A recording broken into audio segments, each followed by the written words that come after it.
გადაცემას განვაგრძობთ უკვე ჩვენი წინასაარჩევნო გადაცემათა ციკლით, რომელიც საპრეზიდენტო კანდიდატებსა და მათ პროგრამებს ეთმობა ამჯერად. პრეზიდენტობის თითოეული კანდიდატი რადიო თავისუფლების დილის ეთერში საკუთარი პროგრამით წარსდგება. ჩვენ თითოეულ მათგანს ერთი და იმავე კითხვებს დავუსვამთ, რომელიც მოიცავს სოციალურ, ეკონომიკურ, შიდა თუ საგარეო პოლიტიკის თაობაზე მათეულ ხედვას და შევეცდებით გავარკვიოთ, როგორ აპირებენ ისინი საპრეზიდენტო არჩევნებში გამარჯვებას.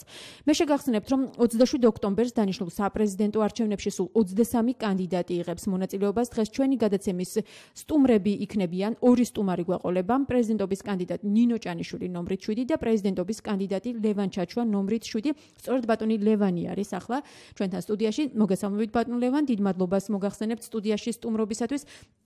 და მოდით სანამ კონკრეტულად ჩვენს შეკითხვებზე გადავიდოდეთ, ალბათ უნდა წარუდგინოთ საკუთარი თავი ჩვენს რადიო მსმენელს. გვყავს საკმაოდ ცნობილი, ასე ვთქვათ, პრეზიდენტობის კანდიდატები, ცნობადი სახეები და ცნობადი სახელები და გვყავს ნაკლებად ცნობილი საპრეზიდენტო კანდიდატები.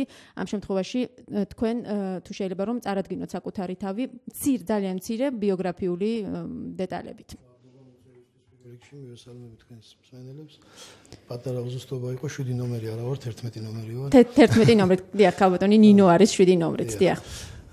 რაც შეეხება ჩემს ავტობიოგრაფიას, თბილისში დავიბადე, ტრადიციულ ქართულ ოჯახში, საბურთალოზე.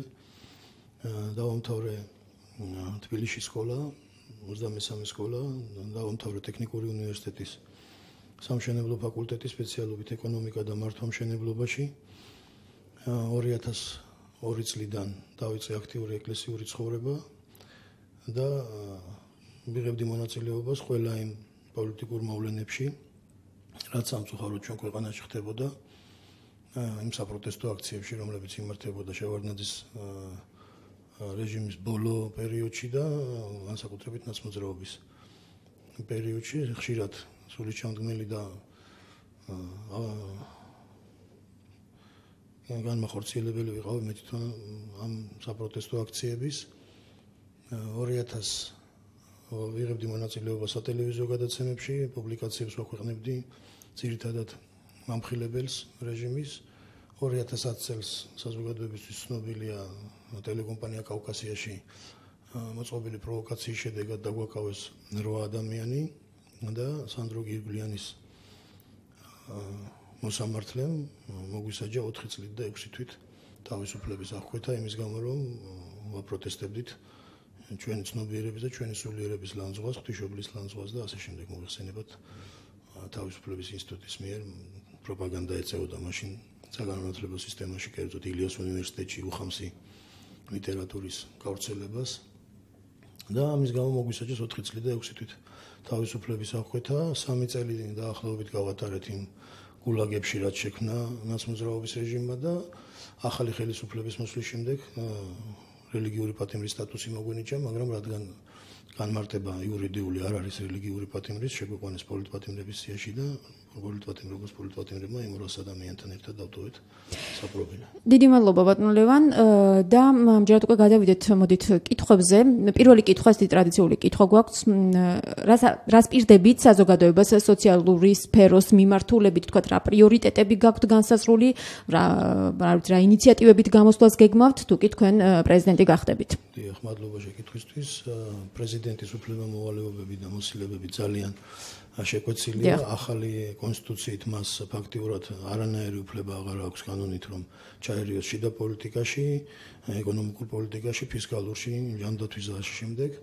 ერთადერთი რაც დაუტოვებს პრეზიდენტს, ეს არის საგარეო პოლიტიკა და თავდაცვა, მაგრამ მიუხედავად ამისა, პრეზიდენტი მაინც ყველაზე დიდი ლეგიტიმაციის მქონე პიროვნება არის სახელმწიფოში, ამიტომ მას შეუძლია დააყენოს ინიციატივები, ითამაშოს ერთგვარი არბიტრის როლი საზოგადოებასა და მთავრობას შორის, პარლამენტს შორის, მოთხოვოს მათ უფრო მეტად ეფექტურად იმუშაონ. თუ გაქვთ რაიმე კონკრეტული, არ ვიცი, პროგრამაში თუ გაქვთ კონკრეტული დიახ გაწერილი, თქვათ იგივე უმუშევრობის დაძლევა იქნება ჯანდაცვა. ჩემეული ხედვები მაქვს, რა თქმა უნდა, ბევრ საკითხებთან დაკავშირებით და ვსათვალო რომ ამ საკითხებზე ვითანამშრომლობთ. აი, მთავარი პრიორიტეტი სოციალურ საკითხში რა იქნება? მთავარი პრიორიტეტი მაინც სოფლის მეურნეობა იქნება ერთ-ერთი და აუცილებლად განათლება. ჩვენ აუცილებლად უნდა გამოვიყენოთ ის ჩვენი ინტელექტუალური პოტენციალი, რაც გააჩნია ქართველებს და აუცილებლად უნდა შევძლოთ, რომ განათლება ავიყვანოთ იმ დონეზე, რომ კონკურენცია გაუწიოთ მსოფლიოს ნებისმიერ განვითარებულ ქვეყანას ყველა კუთხით.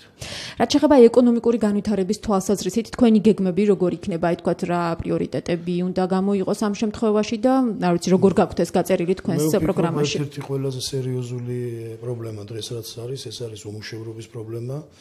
ხელისუფლება, რომელიც 1 ოქტომბერს მოვიდა ქვეყანაში, ერთი წლის განმავლობაში იძახოდა, რომ ამ კუთხით ყველაფერი შეიცვლებოდა, დასაქმდებოდა ხალხი, მაგრამ კონკრეტული ნაბიჯები არ იქნა გადადგმული, არ იქნა არც ერთი ქარხანა, ფაბრიკა აშენებული, როგორც მოგეხსენებათ, სოფლის მეურნეობის კუთხით იქნა გატარებული რაღაც ღონისძიებები, რა თქმა უნდა, დაეხმარნენ გლეხებს, მაგრამ ჩვენ ვნახეთ, როგორ გაფუშტა მოსავალი და როგორ ეყარა ძირს კახეთიდან დაუბრუნდი ახლახანს და ელემენტარულად უნდა იყოს ხელისუფლების ნება იმის, რომ გააკეთოს რაღაც საკონსერვო ჯემების, ვთქვათ, წვენების გადამამუშავებელი ადგილზე რაღაც მცირე საწარმოები, სადაც ხალხი დასაქმდება და სადაც პროდუქცია შეიქმნება. მე დარწმუნებული ვარ, ის პროდუქცია ნებისმიერ პროდუქციას, ეკოლოგიურად სუფთა პროდუქციას გაუწევს კონკურენციას იმ შემთხვევაში, თუ იქნება ხელისუფლების ნება, მაგრამ ჩვენთან სამწუხაროდ მხოლოდ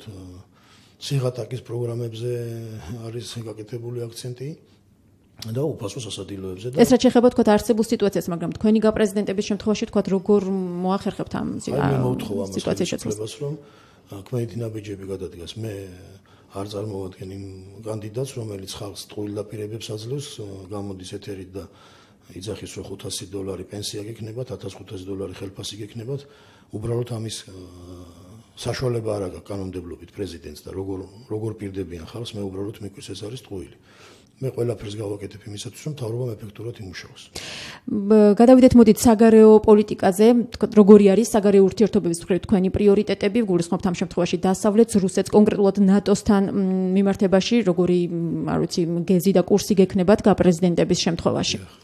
ჩემი გაპრეზიდენტების შემთხვევაში მკვეთრი გადახრები არ იქნება არც ჩრდილოეთის მხარეს, არც დასავლეთის მხარეს. ჩვენ როდესაც ჩვენმა ქვეყანამ და ხელისუფლებამ აირჩია თქვათ მკვეთრი ვექტორები, ვნახეთ, რომ მხოლოდ ტერიტორიების დაკარგვა მოგვიტანა სახელმწიფოს და ჩვენი ქვეყნის სტრატეგიული ინტერესებიდან გამომდინარე გვექნება ურთიერთობა. რა თქმა უნდა, მე არა ვარ ის პოლიტიკოსი, რომელიც იძახის არც ნატო მინდა, არც რუსეთი მინდა, მარტო საქართველო მინდა პირიქით. ნატოც გვინდა, რუსეთიც გვინდა, ევროპაც გვინდა, თურქეთიც გვინდა, მაგრამ კიდევ ერთხელ ვამბობ, ჩვენი სტრატეგიული ინტერესებიდან გამომდინარე. რა არის ეს სტრატეგიული ინტერესები? გააჩნია, რას შემოგთავაზებენ.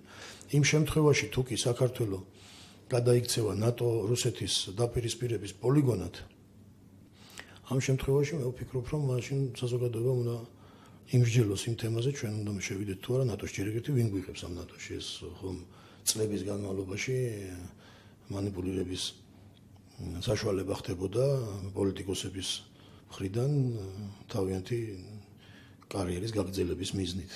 ჩვენ არავინ ნატოში არ მეგვიღებს და არ გვიღებულობს და რომც მეგვიღოს ყველაზე ახლო კონტინგენტი ნატოსი განთავსებული არის თურქეთში. ყველაზე დიდი არმია ყავს, 700,000-იანი არმია ყავს თურქეთს ნატოს წევრ ქვეყნებიდან. მე როგორც პრეზიდენტობის კანდიდატი და როგორც შესაძლო მთავარსარდალი გავეცანი ამ შეიარაღებებს ჩვენს ირგვლივ მყოფი სახელმწიფოებისას. გამორიცხულია, რომ ჩვენ რაღაც აქ მილიტარისტული პროექტები ვაწარმოოთ და შეიარაღებაზე ვიფიქროთ, ისეთი ირგვლივ ისეთი შეიარაღებული კონტინგენტები არის. ამიტომ ჩვენ უნდა ვიფიქროთ კეთილმოზღუდულ ურთიერთობაზე ყველასთან და განსაკუთრებით რუსეთთან უნდა დავალაგოთ სიტუაცია. მე მინდა მაგალითი მოვიყვანო, ერთ-ერთი არგუმენტი იმისა, რომ როგორ შეიძლება არა მხოლოდ ოკუპანტის ძახილით, არამედ ქმედითი ნაბიჯებით მიაღწიო იმას, რომ შენ ქვეყანა იყოს თავისუფალი და ეკონომიკურად გაძლიერებული.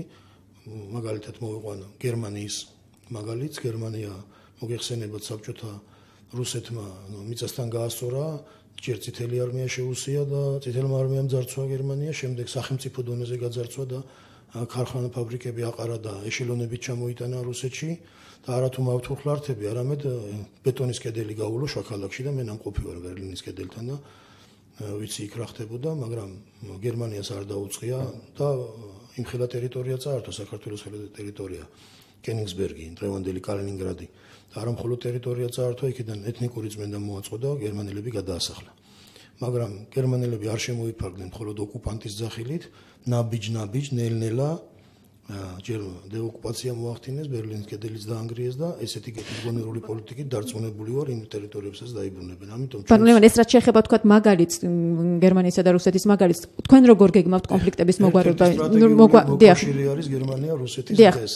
როგორ გეგმავთ კონფლიქტების მოგვარებას არსებულ საქართველოში არსებულ? კონფლიქტების მოგვარებას კუთხით აუცილებლად უნდა დაველაპარაკოთ რუსეთის უმაღლესი ხელისუფალი გამოვიდა ამას წინათ და თქვა ქართველებმა და აფხაზებმა, ქართველებმა და ოსებმა დაილაპარაკეთ ერთმანეთში. მისცემს კი რუსეთი ამის უფლებას? ჩემს გარეშე მხოლოდ გაითვალისწინეთ ჩემი ინტერესები.